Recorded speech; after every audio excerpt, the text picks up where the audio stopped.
नमस्कार छात्र मित्रों।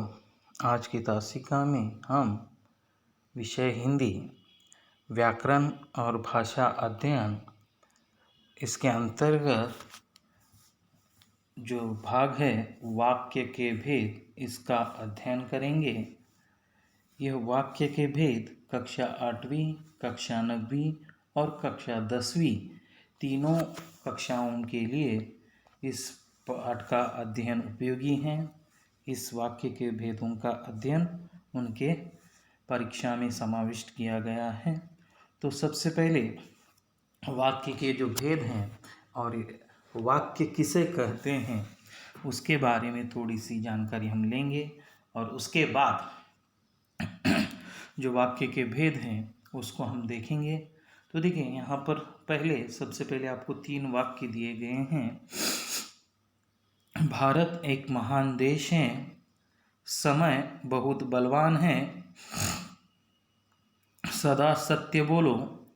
यह हो गए वाक्य। अब यह वाक्य क्यों दिए गए देखिए, मतलब वाक्य पहले किसे कहते हैं, वाक्य की परिभाषा क्या है, इसके लिए इन वाक्यों को दिया गया। देखिए, शब्दों के ऐसे सार्थक समूह को वाक्य कहते हैं जिससे किसी विचार की पूर्णता प्रकट हो, जैसे विद्यार्थी पाठशाला में पढ़ते हैं। ऊपर दिए गए वाक्य और ये जो विद्यार्थी पाठशाला में पढ़ते हैं, यह जो दिए गए वाक्य ये क्या है, सार्थक शब्दों का समूह। वाक्य कैसे बनता है, शब्दों को एक साथ लाने पर, अनेक शब्दों का अगर हम एक साथ लाएंगे और जो यहाँ पर उसका अर्थ बनेगा, अर्थ आएगा, वह होगा वाक्य। तो यहाँ पर देखिए सार्थक का है, सार्थक का अर्थ क्या है, अर्थ सहित उन शब्दों का अर्थ होना चाहिए और उसकी जो यहाँ पर लिखने की प्रक्रिया है वह भी एक साथ व्यवस्थित होनी चाहिए। और जब वह जो एक साथ आने वाला जो समूह होगा यहाँ पर उसे कहेंगे हम वाक्य। किसी भी भाषा में वाक्य बहुत ज़रूरी होता है। वाक्य के बिना यहाँ पर भाषा नहीं बनती और भाषा बनेगी तभी हम अपने आचारों का, विचारों का आदान प्रदान कर सकते हैं। तो वाक्य समझ में आया। अब इन वाक्यों के जो भेद हैं, वाक्यों के अलग अलग प्रकार हैं, उन प्रकारों का अध्ययन आज हम करेंगे। तो सबसे पहले देखिए वाक्य के भेद जो हैं प्रामुख्य से या प्रमुखता से 2 प्रकार हैं यहाँ पर। एक है अर्थ के आधार पर और दूसरे हैं रचना के आधार पर। आज जो हम अभ्यास करेंगे, आज जो हम देखेंगे वह होंगे अर्थ के आधार पर। तो सबसे पहले देखिए अर्थ के आधार पर वाक्य के 8 भेद होते हैं। अर्थ के आधार पर कितने भेद हैं, 8। मतलब 8 वाक्यों के जो प्रकार हैं उसका अध्ययन हम करेंगे। रचना के आधार पर जो है वह हम अगली तासिका में, मतलब इस अर्थानुसार वाक्यों का प्रकार देखने के बाद या अर्थानुसार वाक्यों के भेद पढ़ने के बाद हम रचना की और रचना के द्वारा जो विभाग हैं या जो भेद हैं उसकी ओर देखेंगे। तो सबसे पहले एक एक करते जाएंगे हम, क्योंकि देखिए यहाँ पर अब फलक नहीं है इसलिए मैं लिख नहीं पाऊँगा। तो यहाँ पर मौखिक रूप से ही आपको पढ़ाऊँगा। यहाँ पर आपके सामने व्याख्या लिखी गई है, उदाहरण भी हैं। तो देखिए विधानार्थक वाक्य, सबसे पहले वाक्य की परिभाषा में पढ़ता हूँ। विधानार्थक वाक्य, जिस वाक्य में किसी क्रिया के होने या करने की सूचना हो उसे विधानार्थक या विधानवाचक वाक्य कहते हैं। क्या देखिए परिभाषा क्या है, देखिए जिस वाक्य में, मतलब एक वाक्य होगा, उस वाक्य में क्या होगा, किसी क्रिया के होने या करने की सूचना हो। मतलब उस वाक्य में एक कार्य होगा और वह कार्य क्या होगा, किसी ने तो सूचना दी होगी या वह कार्य अपने आप हो रहा होगा। तब आज्ञा दी जाती है, विधान किया जाता है। यहाँ पर उस वाक्य को कहा जाता है कि उस वाक्य में यह हो रहा है, यह क्रिया हो रही है, मतलब विधान, किसी के बारे में कुछ कहा जाता है। या विधान कहा जाता है। वह ऐसा है, वह वैसा है, वह क्रिया हो रही है, वह हो रहा है, मतलब किसी के बारे में कुछ कहा जाता है या यहाँ पर क्रिया होने की सूचना होती है, उसे कहेंगे विधानार्थक। उसका ही दूसरा शब्द है विधानवाचक, मतलब किसी के बारे में कुछ कहा जाता है। उदाहरण देखिए, लिखने के पहले मैंने पढ़ना शुरू किया था। कहा गया अपने बारे में, लिखने के पहले मैंने पढ़ने की कार्य शुरू किया है। 2 मिनट में गाड़ी आकर दरवाजे पर लग गई।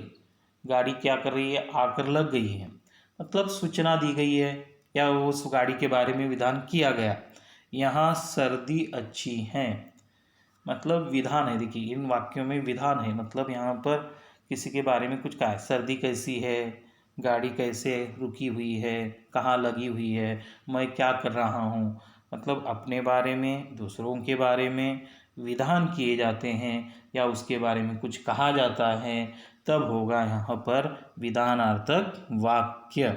सब वाक्य पढ़ने के बाद हम उसके बारे में स्वाध्याय करेंगे। तब तक सिर्फ पहले समझ लीजिएगा, विधानार्थक वाक्य मतलब किसी के बारे में कुछ कहा जाता है या विधान कहा जाता है या सूचना दी जाती है या उसमें क्रिया हो रही होती है, तब होगा वह विधानार्थक वाक्य। अब आगे देखिए, दूसरा जो आएगा निषेधार्थक वाक्य। अब निषेधार्थक वाक्य यानी क्या, देखिए पहले परिभाषा पढ़ूंगा और उसके बाद एक एक उदाहरण लेकर आपके सामने उसके स्पष्टीकरण दे दूंगा। जिस वाक्य में किसी बात के न होने या न करने का बोध होता हो, उसे निषेधार्थक निषेधवाचक वाक्य कहते हैं। अब देखिए, जिस वाक्य में आपके सामने 1 या 2 वाक्य या 3 वाक्य होंगे और उस वाक्य में अगर न होने या न करने का नकारात्मक क्रियाएं होती हैं, विरोध किया जाता है या नकार दिया जाता या न क्रिया की नहीं जाती, क्रिया यहाँ पर हमारे सामने करने की कोशिश नहीं की जाती, उसे नकार आ जाता है, यहाँ पर विरोध दर्शाया जाता है, नकार दिया जाता है, हर वाक्य में उस प्रकार होता है, तो उस वाक्यों को हम कहेंगे निषेधार्थक। और नाम से ही हमें पता चलता है कि निषेध, निषेध यानी नकार, विरोध करना। जिस वाक्य में क्रिया को विरोध किया जाता है या उसमें न होने का बोध होता है, उस वाक्य को हम कहेंगे निषेधार्थक या निषेधवाचक वाक्य कहेंगे। देखिए पहले वाक्य पढ़ता हूँ। जैसे, पहले हमें उधर की चिंता नहीं थी। उधर की चिंता नहीं थी, जिस वाक्य में नहीं, नकार, विरोध आएगा वो वाक्य होगा यहाँ पर निषेधार्थक। ये बात ध्यान में रखिएगा। फूल अपना प्रतिबंध नहीं बेचेगा। नहीं, देखिए इस वाक्य में भी नहीं आया, मतलब वो अपनी क्रियाओं को नहीं बेचता है।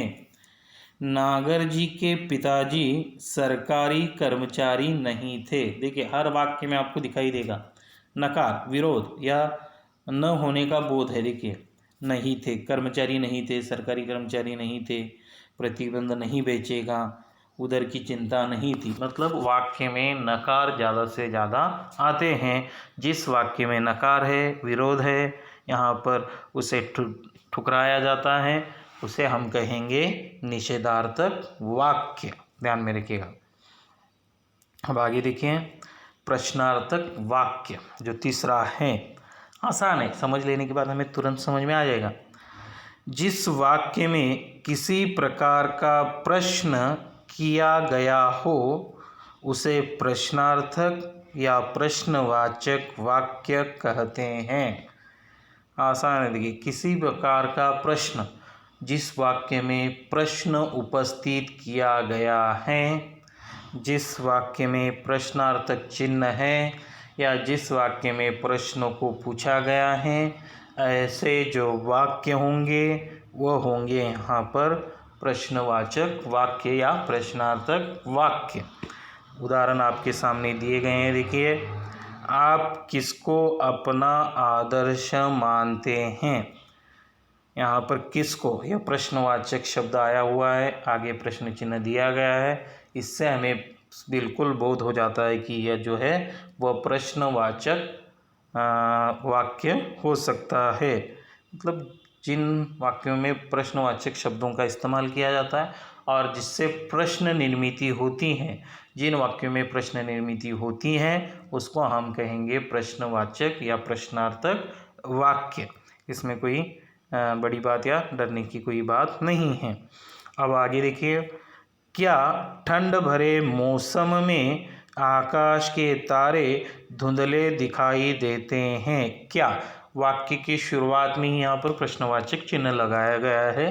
क्या, देखिए प्रश्नवाचक जब होगा तो उसमें प्रश्नवाचक शब्दों की आवश्यकता होगी, उसमें बनाए जाएंगे। यहाँ पर अपवादात्मक स्थिति में कहीं कहीं पर प्रश्नवाचक स्थिति वाक्यों में प्रश्नवाचक शब्द नहीं आते। कुछ वाक्यों में 99% वाक्यों में, प्रश्नवाचक वाक्यों में प्रश्न निर्मिति करने वाले शब्दों का निर्माण यह होता ही है, इसलिए आपको पहचानने में कोई तकलीफ नहीं होगी। अब देखिए तीसरा जो वाक्य है, क्या बाबूजी आ गए। तीसरा जो वाक्य है मतलब प्रश्न पूछा गया, वडील आलेत का मराठीत आपण म्हणतो, तो क्या बाबूजी आ गए हैं। इस प्रकार प्रश्नवाचक वाक्य आपको पहचानने होंगे या प्रश्नार्थक वाक्य पहचानने होंगे। प्रश्नवाचक शब्दों की निर्मिति या प्रश्नवाचक शब्दों का इस्तेमाल इसमें किया जाता है। चौथा जो है देखिए यहाँ पर आज्ञार्थक वाक्य। शब्द में ही या इसके नाम में ही हमें थोड़ी सी जानकारी मिल जाती है। जिस वाक्य में किसी भी प्रकार की आज्ञा या प्रार्थना का बोध होता है उसे आज्ञार्थक आज्ञावाचक वाक्य कहते हैं। अब देखिए आज्ञावाचक वाक्य जो है या आज्ञार्थक जो वाक्य है इसमें ज़्यादातर आज्ञा दी जाती है, या अंग्रेजी में ऑर्डर, हर कार्य करने के लिए कहा जाता है, दूसरों द्वारा कहा जाएगा, तब यह होगा आज्ञा। और आज्ञा होगी तो वहाँ पर होगा आज्ञार्थक वाक्य। आपको सूचना नहीं दी जाएगी, यहाँ पर आपको ऑर्डर दी जाएगी कि वह करना ही होगा, यह करेंगे या आपको करना ही पड़ेगा। इस प्रकार की आज्ञा वाक्य में होती है, उसको हम कहेंगे आज्ञार्थक। बड़ों ने दी जाती है, यहाँ पर हमारे समवयस्क भी दे सकते हैं, बड़े भी आज्ञा दे सकते हैं, कोई भी आज्ञा दे सकता है, यहाँ पर वह बात नहीं है। लेकिन जिस वाक्य में आज्ञा दी जाती है उसको हम कहेंगे आज्ञार्थक वाक्य। तो सबसे पहले देखिए वाक्य जो है पढ़ता हूँ, फिर आपको समझ में आएगा। दीन दरिद्रों को रहने के लिए घर का इंतजाम करो। किसी ने दिए, यहाँ पर यह महत्वपूर्ण नहीं कि आज्ञा कौन दे रहा, यहाँ पर आज्ञावाचक वाक्य दिखाई दिया तो वह आज्ञार्थक है, कोई भी दे दे। यहाँ पर आप कहेंगे किसने दी है, तो दीन दरिद्रों को रहने के लिए घर का इंतजाम करो, इंतजाम करने की आज्ञा दी गई है। किसने दी है यह ज़रूरी नहीं है, मतलब उस वाक्य में अगर आपको आज्ञा दिखाई दे तो होगा आज्ञार्थक वाक्य। मुझे हर सप्ताह एक पत्र मिलना ही चाहिए। मुझे क्या है, हर सप्ताह एक पत्र मुझे रोज़ चाहिए, ये हफ्ते में चाहिए ही, मतलब आज्ञा दी गई है। देखिए अब राज प्रथा मिटा दो, राज प्रथा जो है वो मिटा दो, मतलब यहाँ पर आज्ञा दी गई है, मतलब यहाँ पर जिस वाक्य में आज्ञा होती है उसको हम कहेंगे आज्ञार्थक वाक्य। अब हमने आज 4 वाक्यों का अभ्यास किया, 4 वाक्यों के बारे में समझा। आगे के जो 4 भेद हैं वह हम अगली तासिका में देखेंगे, और जब वो पूरे हो जाएंगे 8 वाक्यों के भेदों का अगर हमने अध्ययन किया तो आपके सामने मैं स्वाध्याय रखूँगा, उसको आपको पूरा करना है। तब तक के लिए धन्यवाद।